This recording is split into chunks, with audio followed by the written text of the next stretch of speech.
ஆச்சு. டிஃபன் பண்ணுறதுக்கு இவ்வளோ செலவா? ஆளுக்கு 14 ரூபா செலவு பண்ணிட்டு போயிட்டுக்கலாம். டிஃபன் பண்ணுறதுக்கு ஆளுக்கு 14 ரூபா செலவு.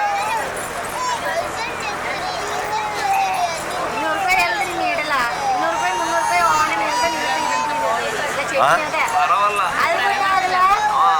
ప్రైవేట్ ఇండివిజువల్ హౌసెస్ ఏంటో తెలియదు, గెస్ట్ హౌసెస్.